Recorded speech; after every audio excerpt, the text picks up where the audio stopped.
Who are the key players on Biden's climate team? Climate One conversations feature all aspects of the climate emergency, the individual and the systemic, the exciting and the scary, people in power and those disempowered. I'm Greg Dalton.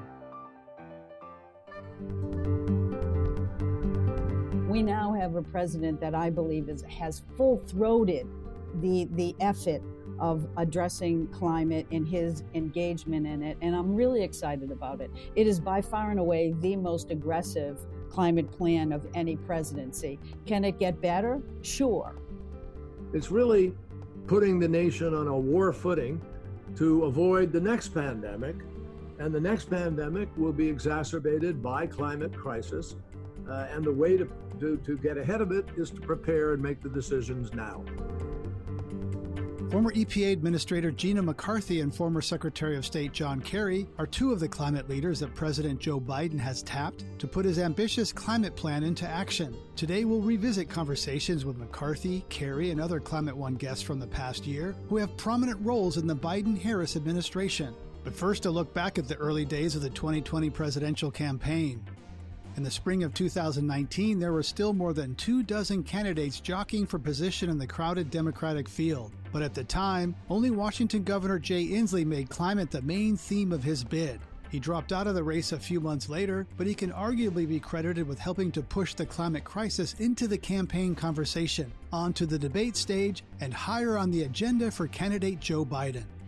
In May of 2019, just one day before he announced his ambitious climate plan, Inslee joined us for a live Climate One event where he gave us a sneak preview. So we ought to believe that we can have 100% clean electricity. That ought to be something that we can tell Americans that they can have. We ought to have a way to decarbonize our transportation system. We know that is possible, driving electric cars. I drove a hydrogen fuel cell car the other day around the Capitol quadrant. We know that we need to, or want to save literally billions of dollars on our heating and cooling costs. So we need to improve the efficiency of our buildings. And my approach will be unique for several reasons. Number one, it will be multi-sectoral. I will address each one of these sectors with a specific proposal on how to deal with that specific proposal. Number two, it will be based on a real-life scenario where we have really looked at the possibilities in each sector. Number three, it will be based on successes that we have had in my state. This is not unicorns and rainbows. It is based on successes that we can show that I've actually delivered. Number four, we will have somebody who believes in concrete ideas, not just airy, dreamlike trance states. And we will actually put concrete policies proposal. And last, and I think frankly the most important thing in this, is to elect a president with a personal, compelling, passionate commitment to this mission statement. You know, everybody's got a to-do list, right, on your refrigerator. This cannot be just on the next president's to-do list, because if it's not job one, it won't get done. Washington Governor Jay Inslee speaking at Climate One about his presidential run as the climate candidate in May of 2019. We also talked about the importance of transitioning away from fossil fuels into a clean energy economy without leaving anyone behind. Look, the people who work in these industries, great people, hardworking people, we should embrace them and help them through this transition. We're going to have a transition in this period to a decarbonized economy. There are two things we have to do, not one thing, but two things we have to do in that transition. One, we have to break the bondage of the federal government to the fossil fuel industry. And that's where guys like me come in who are willing to fight that bondage politically. It's also why we have to get rid of the filibuster so we can finally pass climate change legislation in the U.S. Senate. That is absolutely a predicate to success. But the other thing we have to do is to make sure we embrace the families that have worked in some of these older technologies in fossil fuel industry. Because these are good Americans, we need to respect them and care for them and help them through this transition. That's a just transition. Just transition. You talk about a just transition. You've been traveling the country. You've seen people affected by wildfires, which have ravaged the West, floods. When those things happen, people who don't have insurance, people who have the least amount of financial resources to bounce back. What should the government do? Because I interviewed Governor Christine Todd Whitman once. She said, Uncle Sam cannot continue to be writing $60 billion checks after these disasters. The first thing we need to do is stop forest fires from raging and destroying us, which means we got to stop climate change. That's the first job of government. But we do need to help these communities. We're going to have to, just from a community standpoint. I visited both Paradise, California, and I drove through at night, 25,000 people. And it was like a post-apocalypse Hollywood movie. I went to Seminole Springs and talked to people with mobile homes, and the people with mobile homes usually are sort of uninsured, and they lost everything in these communities. So it's just heartbreaking. I was in Hamburg, Iowa a few weeks ago, a town, it was founded in 1858. It had never been flooded before, and now it was under 5, 6, 7 feet of water, and about half of it destroyed. So I know firsthand the pain of climate change, and I've seen it throughout the United States. I do believe that we have to focus, while we're going through this effort to defeat climate change, to focus on the first victims, which are, as I've talked about, frequently people in poverty, frequently people, communities of color, indigenous communities. We need to help them with their utility bills. For instance, in my 100% clean electrical grid, we have a provision to help lower income people with their utility bills. We want to focus our infrastructure spending with the victimized communities first. And if we play our cards right, we will have a more just country at the same time that we have a healthier country. And I think we're capable of doing that. Washington Governor Jay Inslee in 2019 when he was running for president. Later in the program, an audience member pressed Inslee further on how the next administration should go about rebuilding and transforming America's infrastructure to make it more resilient and energy efficient. Well, one of the things when we say infrastructure, I think one of the important things to note is that traditionally when we said the word infrastructure, we immediately think of bridges and highways, right? That's been sort of our idea about infrastructure.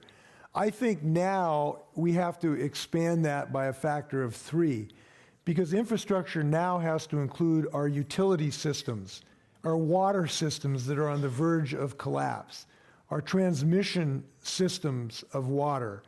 And we have to think of infrastructure much more broadly.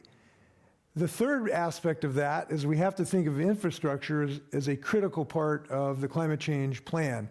We have to find a way to do that is the most well-targeted and reasonable way to get the biggest bang for our buck. I'll just mention some of the things we know we need. We need better transmission systems to be able to wheel renewable energy from where the sun shines and the wind blows to where we're using that electrical distribution or that electrical energy. We know we have to have massive expansions of our electrical storage capacity, because we do need to maximize the utility of renewable intermittent energy systems. This is why I've been so committed to R&D to improve the capacity of that, but then we have to wait to finance it and allow utilities and other companies actually to finance it. Then the granddaddy and grandmother of them all, which is our building infrastructure, which is going to require very significant investment in that infrastructure from a variety of sources. But I would point out when we do this, and it's important on infrastructure when we talk about this, one of the challenges I have found in the clean energy discussion is a lot of people think of it, oh, that's just for the physicists and the computer scientists and the people who design solar cells. No. This is for carpenters, teamsters, IBEW members, plumbers, sheet metal workers. These are the folks who are going to be rebuilding our infrastructure. And that is why this is so accessible as a job creation engine in the United States. Washington Governor Jay Inslee, who set the bar for Democratic presidential candidates, including Joe Biden. After the break, past Climate One conversations with leaders Biden is counting on to put his climate plan into action, including former Secretary of State John Kerry. What a lot of people ignore, unfortunately, is that here in the United States, we are currently spending vast sums of taxpayer money in order just to clean up after the impacts of climate change.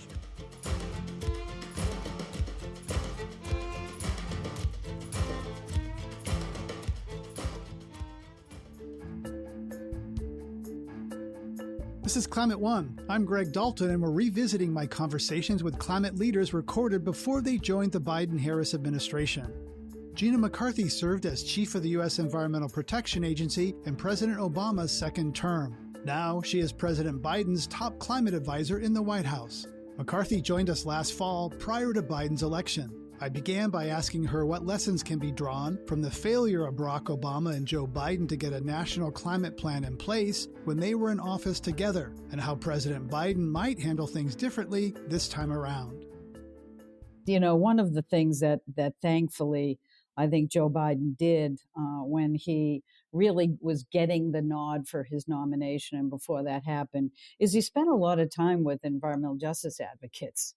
You know, he really is a person who was engaged somewhat in climate, but I don't think it was as yet sort of ingrained into him. Well, it is now, you know, because they personalize this for him. And he's a very personally wonderful human being, just from knowing him. The lesson is that, for me, has always been, don't talk about climate as a planetary problem. Don't actually dissect it from all the other systemic challenges we have with conventional pollution and with systemic racism that has led to so many communities having disproportionate impact. And then make sure you talk about it in relevant terms. You know, I think way too much us green groups really just talk about, the only thing we care about is birds and bunnies, who are lovely, but really we're all talking about human beings and our human lives, and it needs to be related to families. It needs to be related to on the ground improvements. So my hope is that instead of running to now big solutions that don't dedicate real benefits to Black and Brown, Hispanic, Indigenous communities first and foremost, that those no longer are the thing to shoot for. We need twofers. I don't just want greenhouse gases. I want fossil fuels gone. I want fossil fuels out of products. I don't want to help fossil fuel industry to extend their life. I want them to recognize that this is bringing down communities, most importantly, environmental justice communities. And the best thing about Biden's plan is he centers justice and equity, and he indicates and commits to 40% of the investments that we need to make to boost us out of our economic doldrums are actually going to be invested in environmental justice communities. So between the time he started campaigning for this presidency and the time he was nominated, we now have a president that I believe has full-throated the effort of addressing climate and his engagement in it. And I'm really excited about it. It is by far and away the most aggressive climate plan of any presidency. Can it get better? Sure. You're sitting with 3 women advocates who are going to demand better, but we'll always do that because it's never going to be enough, because we got to act and do it all now. When I spoke with Gina McCarthy last year, she was head of the NRDC Action Fund. We discussed if it was enough for well-meaning people to throw money at environmental and social justice issues while still keeping the underlying market structures in place and maintaining their own comfortable distance from the problems. No, I think life is changing. And, you know, the reason why we're seeing people my age on the streets is probably because we were given the gift of having grandchildren. And so I'm not now worried about my sacrifice. I am worried about handing to them a future that I'm going to be proud of. And I've worked my entire life for this. And if you think I wouldn't really talk turkey with some of these older people who think you can still remain comfortable and that you can sort of position yourself to get a little done, but don't have much meaning in my life, it's just not right. You know, I want it to have meaning in my life. I am sick and tired of the embarrassment of systemic racism. And yes, I'm uncomfortable about all the change I need to do as quickly as people are demanding at NRDC and other places. Of course it's uncomfortable, but we got to embrace it, right? This is a time for change. And the only thing that gets me up in the morning is to know that we are so bad off that change is essential and that we can fix this if everybody's voice is heard. And that if nobody speaks for somebody else, but we speak in unity together. And if we can get that done, I love the idea that people who have been comfortable sitting in Congress for 40 years, getting used to this little march of really pokey people, right? If they just get a sense that they can't be comfortable anymore, that having this 40 years doesn't give them any benefit. And in fact, if they haven't figured it out by now, they're not going to hang around. I really think that's great. You know what I call that, Greg? And you'll figure this out. It's called democracy. If you don't do the will of the people and instead you want to maintain things as they are because it benefits you or because you don't think you contributed to the problem, then I'm sorry. It's just not working anymore. So we got to get comfortable being uncomfortable, and we got to stop trying to make it go away in a flash and really make people go away in a flash out of government who haven't figured out that we don't need little steady progress, but we need big leaps. We need those to be doable. We need them to bring people behind. We need them to shift jobs, not leave workers behind. We need labor engaged. We just have to be smart enough to recognize that this is a social system where you fix the system, not a single thing in it. You fix it all at once. And we can figure that out. This is not rocket science. The new climate push threatens fossil fuel companies, which give millions in campaign cash to congressional Republicans and, to a lesser extent, Democrats. Throughout her career as a government regulator, Gina McCarthy has often locked horns with those energy producers. Well, the fossil fuel companies are just literally shameless, to be honest with you. So they'll never go away. I think one of the biggest challenges we have to face, and it was a challenge that was pretty much front and center in the Green New Deal and ends up being a significant sort of push point in the Biden plan, is that these Democrats are worried about the economy in their states. We have to acknowledge that we're worried about the economy in their states. I'm worried about jobs. That's why if it's a systemic issue, you worry about the economy and jobs. It's not like we want to shut down all of the coal mining and just leave people to their own devices. We're talking about a just transition. So will that make them happy? Maybe not. But they have to get over the fact that the world is changing. It's just how. And if you don't want a world that is going to change and shut everything down, then we have to talk about transitioning the world we have to a new system. This plastics issue drives me crazy. If anything drives me crazy, it's sort of this one, because the fossil fuel industry is sitting under the radar screen as if the problem with plastics wasn't theirs. The reason plastics don't go away is they're fossil fuels in another form. And the industry, as soon as they realized they might be phasing out of some part of the power sector, they started building huge plastics factories. Where? In Cancer Alley. Because these people need jobs. Nobody needs a new plastics factory. Everybody needs a job, right? And so it's just the shamelessness of this. But the other issue that I want to hit is this, we are overtaken now by people who just talk about individual freedoms. It's this whole mask thing, right? As if they're exerting their own personal freedom. The United States was built in certainly our regulatory structure was built on the fact that every human being has a right to air, clean water, clean land, a safe place to live, a house over their heads, good food to be able to eat. That's individual freedom. Individual freedom isn't about masquerading by getting rid of regulations that are solely in place because you stop other people from having those fundamental rights. And so you have to be regulated. See, so this is my life here. I don't regulate to add burden. I regulate to allow people to have their lives. And because otherwise, how is a single individual or community going to stand up to a coal producer or company in their midst if it wasn't the government stepping in and doing its job to protect people? So this whole sort of bastardization of the idea of individual freedom is really behind so much of the challenges we have today. You have no right to kill other people. You have no right to do that. Gina McCarthy, we used to hear a lot about carbon pricing. Some people, that is the holy grail, the main way, do that and everything else falls in place. We don't hear about it as much now. How central is carbon pricing? I am praying that people realize that was yesterday's idea, and today it's all about doing something that we can make sure that everybody benefits from.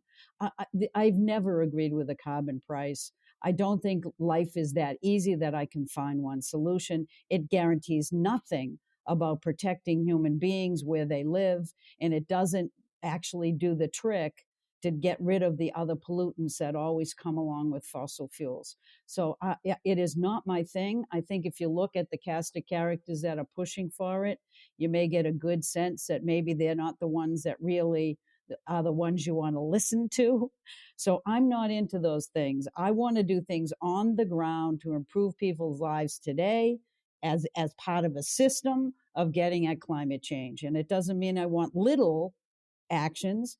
It means I want big ones that actually matter, but not what I consider to be potentially false promises. Gina, you say that, talking about this planetary and these huge, ginormous numbers, I've been doing this a long time. I don't know what a megawatt or a gigawatt is. How should people talk about climate in a way that's real? I think in ways that's relevant to the person they're talking to, really. I like to just talk about it as, as choices. Do we want a clean energy future, and what's that's going to do for me? How is that going to help me today to do that? And how is it going to be the way in which, if you invest in it, you're going to drive jobs of the future. You're going to create innovation that's going to provide leadership to the U.S., and that leadership is going to spread to the rest of the world. That it's our obligation to think about continuing to move forward. And for the most part, I really focus a lot on the health impacts, because in my world, in government for as long as I have, I know that the thing that we all have in common is we want our families to be healthy. And really, fundamentally, this is the best health choice, and it brings with it all of the benefits that come with a clean energy economy, as well as taking care of that pesky little climate problem. Then it's really hard, I think, to deflect that. And it's really enticing to want to think about life differently. I think right now, Greg, I don't know about you, but we are just so beaten down with problems that I think it's really our job to tell people that there's a future there for us.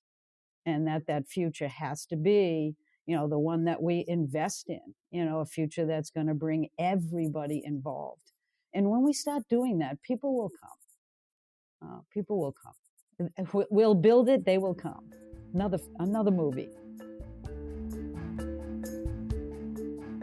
I spoke with former U.S. EPA Administrator Gina McCarthy last September. President Biden recently appointed her as a top climate advisor in the White House. McCarthy is tasked with coordinating efforts across the entire federal government to drastically and quickly lower U.S. greenhouse gas emissions.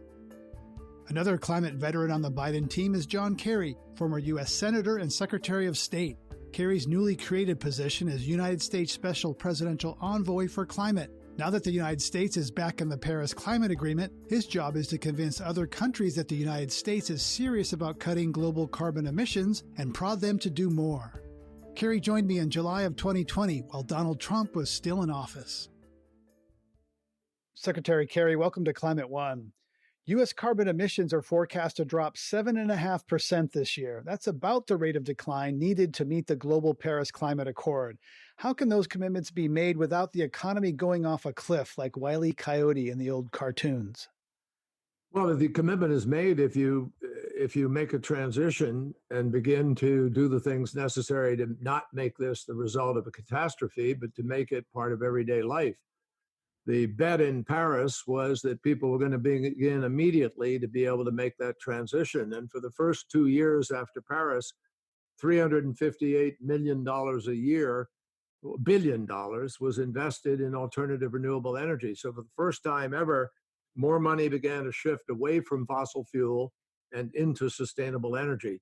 If we had stayed on that track and the United States had continued to lead, we would be in a position now to begin to see where you would meet that point where these could be sustainable reductions in 5 years, 6 years, 10 years, by bringing online smart grids, the capacity to send energy from one part of the country to the other, beginning to transition out of coal into alternative energy sources, large solar fields, wind farms, hydrogen fuel mixed with hydro and geothermal and other things. But none of that planning, none of it has taken place with the hand of the partnership between government and the private sector.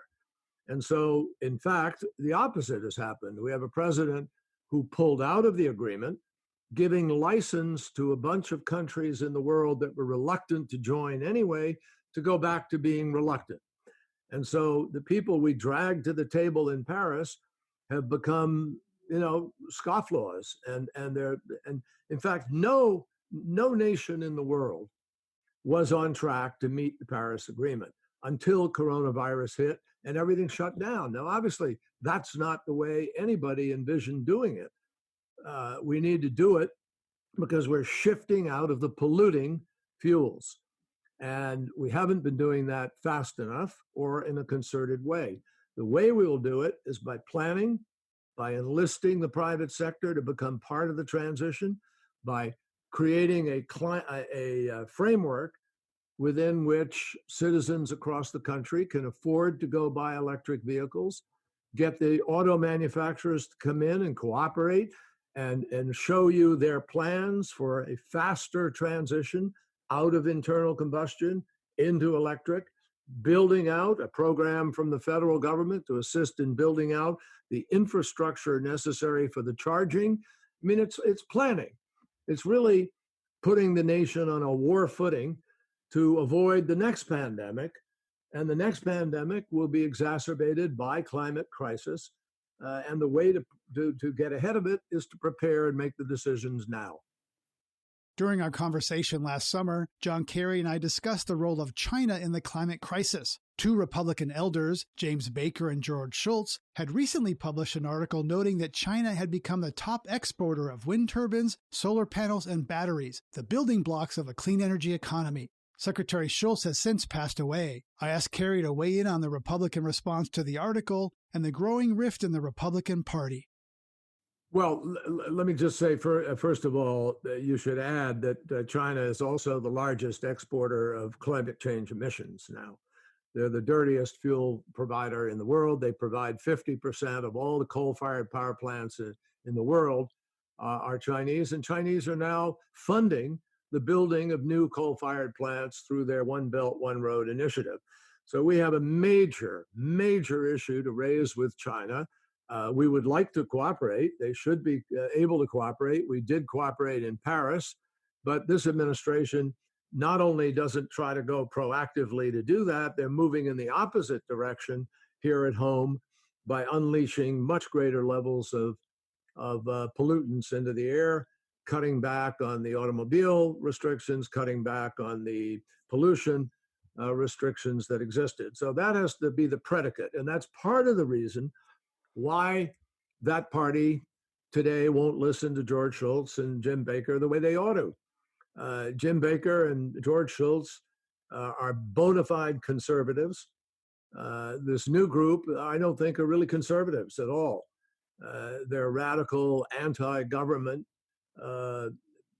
disruptors who really want to just pull the system down. They're against any kind of government. Many of them are libertarians, and they want to see no action whatsoever on those fronts, because their definition of freedom is the freedom to be able to pollute, to do the things they want to do. Jim Baker and George Shultz have a great idea, which is pricing carbon. And the answer is, it is one of the single most effective ways that we could begin to reduce emissions by properly pricing carbon in terms of its economic impact and cost to all of us as citizens. What a lot of people ignore, unfortunately, is that here in the United States, we are currently spending vast sums of taxpayer money in order just to clean up after the impacts of climate change. We had 3 storms 2 years ago that cost our taxpayers $265 billion just to clean up: Maria, Irma, and Harvey. And so Sir Nicholas Stern has written a very important book about the economics of climate change, and he makes it crystal clear it is far, far more expensive to pay for inaction than to take actions. It makes sense to invest in a whole bunch of things, including innovation and research. We should have the largest single commitment ever in the history of our country to R&D for all of our colleges and universities, our labs. Everybody ought to be in the hunt for major battery storage. The day we win the battle of battery storage and get it into weeks, literally 2 weeks, 3 weeks, we are going to win the battle. We've won the battle of climate, because the minute you have that storage, then you can wholesale stopgap the problem of baseload for companies, factories. They've got to know that their factory, their production is not going to be interrupted by the lack of wind or the lack of sun. You've got to have the storage to provide that continuity. The day we have that, you're going to see a massive shift out of fossil fuel, and a massive shift. Now, it doesn't mean fossil fuel goes away. Within the scientific analysis of where we need to be to have equilibrium and solve the problem of climate, there is a carbon budget. We will still have carbon. We will still be using oil for various things. We will still need some natural gas as a bridge fuel. But the long-term energy future of America is not going to be written in fossil fuel. There was a minister of oil in Saudi Arabia who in the 1970s famously said that the Stone Age didn't end because we ran out of stones, and the oil age will not end because we run out of oil. Joe Biden has said he has a plan to get to net zero emissions by 2050. He's not taking money from the fossil fuel industry, but his plan is among the more conservative of the Democratic plans put forward during this campaign. Is Joe Biden and his climate plan ambitious enough to meet the task? Yes, but it's going to be more ambitious from what I understand. I think he's planning to add some initiatives that I think over the course of the campaign he began to believe make a lot of sense. And so I have total confidence in Vice President Biden's readiness and desire to move forward very, very rapidly in the climate sector. And I think he wants to beat 2050. I know he's not satisfied that 2050, that's an outside goal. His goal is sooner than that, if possible. And I think he believes it is possible, but he's going to put his ducks in line as he sort of decides exactly how to go forward. Former Secretary of State John Kerry spoke with me last July by Zoom. At the time, we were still getting used to the new normal of holding meetings and conducting interviews online instead of in person. Air travel had pretty much ground to a halt as country after country reported increased coronavirus breakouts, borders were closed, and quarantines were put in place. It was hard to imagine that Skype and Zoom could ever completely replace actual FaceTime, but Kerry saw an environmental upside. I mean, airplanes, I think, they're going to find a different source of power, a different fuel, biofuels, whatever it's going to be, maybe even hydrogen, who knows? But we'll solve these problems. That I am convinced of. We know that human beings are contributing to this climate crisis. We also know human beings can solve the problem. We have many of the solutions right in front of us now, and we will find the rest of those that are needed. I have total confidence in our ingenuity. We just need the willpower. It's not a question of lack of capacity. It's just willpower, readiness, commitment, and we need to make that commitment. United States Special Presidential Envoy for Climate, John Kerry. He spoke with us in July of 2020. I'm Greg Dalton, and we're revisiting my conversations with people before they joined President Biden's climate team. Coming up, Brian Deese and Sonia Agarwal. One of the things that makes me the most optimistic is that we have clean energy technologies that can be deployed at speed and scale and are being deployed at speed and scale.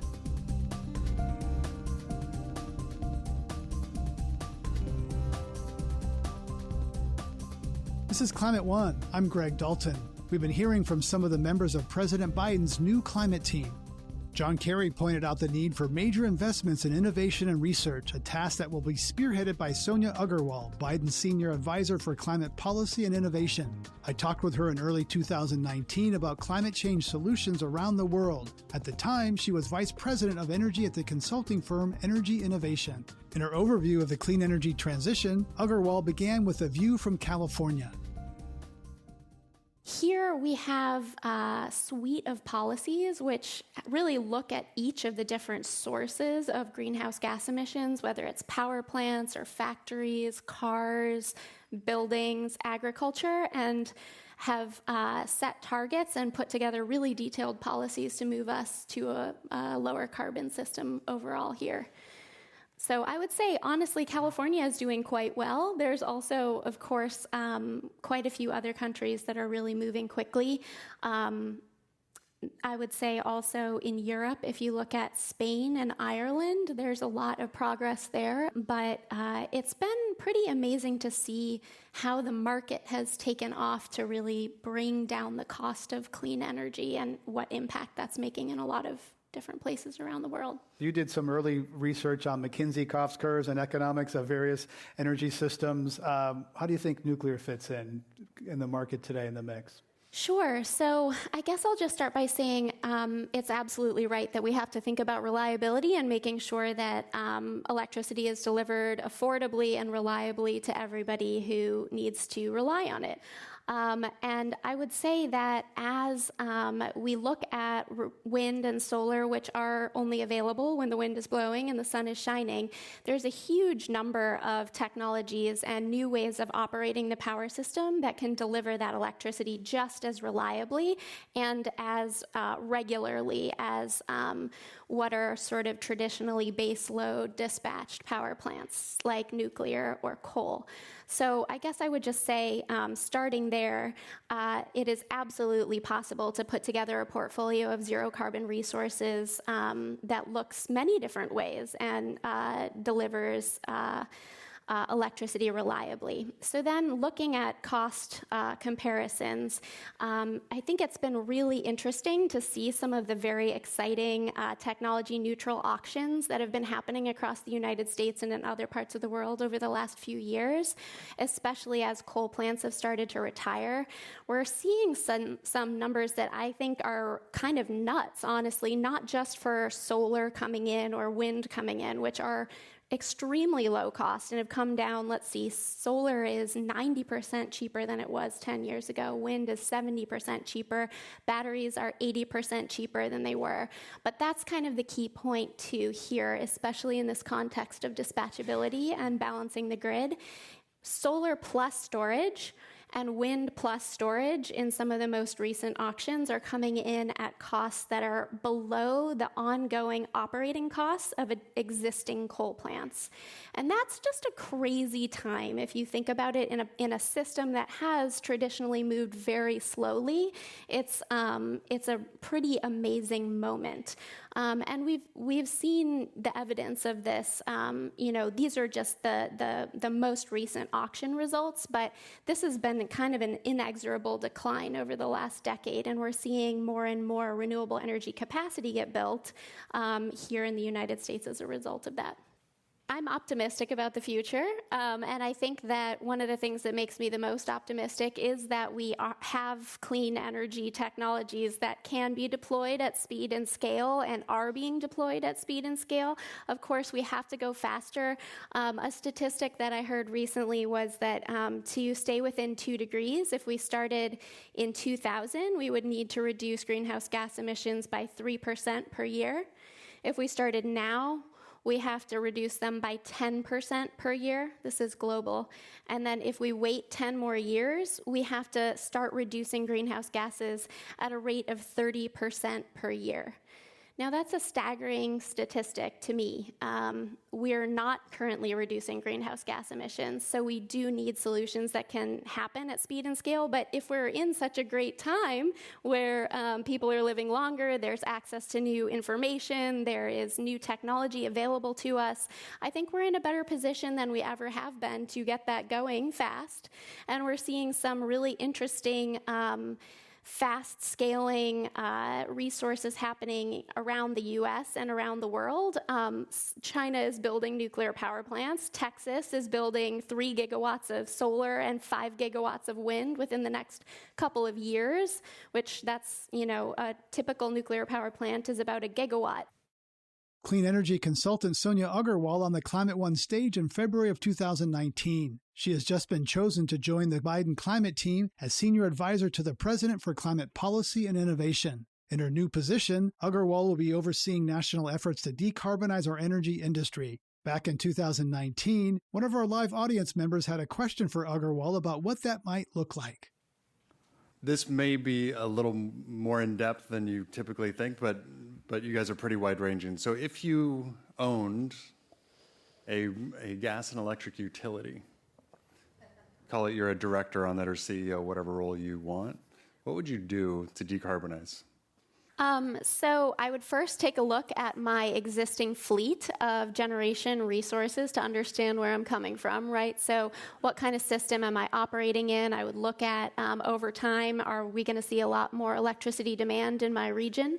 Then I would start to think about putting out technology-neutral auctions for whichever zero-carbon resource can come in to provide electricity that we're going to need over the next 10, 20, 30-year period. I would also make a very clear public statement about what emission reduction target I have. The sooner the better, and 0 is the right answer. So then start to put together a portfolio of resources that can deliver that electricity over time at least cost and reliably. Of course, I would also, this perhaps is a little nerdy again, but looking at new tools for how you think about system management is really important right now, because we are moving into an era where we have a lot more variable resources on the generation side. We have a lot more opportunities for deploying resources more flexibly, for thinking about how do we smartly electrify everything? How do we make sure that people can charge their cars at home and feel comfortable with their heating and cooling, and do so in a way that's going to be the most efficient for the individual and for the system and as an integrated whole. Sonia, I want to ask you, you're the optimist. Do you ever have moments of fear or doubt where you say, boy, this is scary. I don't know if we can do this at the scale. You have moments of like, maybe my friends are all alarmists and it's not as bad as they think?